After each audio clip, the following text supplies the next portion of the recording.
The stage is set for a tax reform bill after the Senate pushed through a $4 trillion budget last night. Republicans want to completely overhaul the U.S. tax code, including cutting rates for individuals and corporations, and at the same time eliminating trillions of dollars of deductions and special interest tax breaks. The President and I believe that the tax code's too complicated.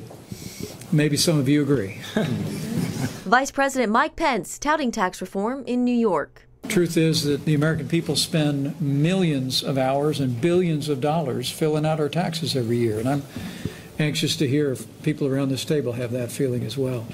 Under the President's plan, 90% of the American people will be able to file their taxes on one piece of paper without professional help. But divisions within the GOP could hold up the process. Appearing on CBN's online political show, Faith Nation, Senator Marco Rubio stressed the importance of getting something done. How concerned are you that the GOP could lose the majority in the midterms? I think if we don't do what we said we were going to do, people have a right to ask themselves, well, why do we need you there? And it's frustrating as someone who has supported all these things to see one or two people standing in the way of us actually doing. Hopefully that'll change with tax reform.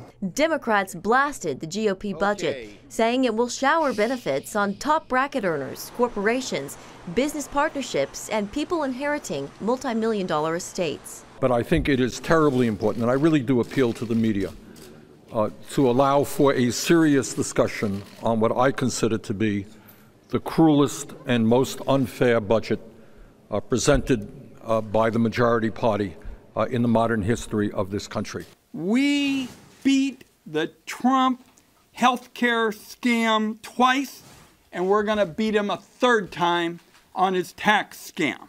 President Trump promises the tax plan, which is still being finalized, is aimed at helping the middle class. And frankly, I think we have the votes for the tax cuts, which will follow fairly shortly thereafter. All told, Senate Republicans would cut spending by more than $5 trillion over a decade, though it's unclear where the cuts would come from. It's a heavy lift to pass tax reform by the end of the year, but if Congress can do it, this will be the first bill of its kind passed since 1986, when President Reagan was in office. In Washington, Jenna Browder, CBN News.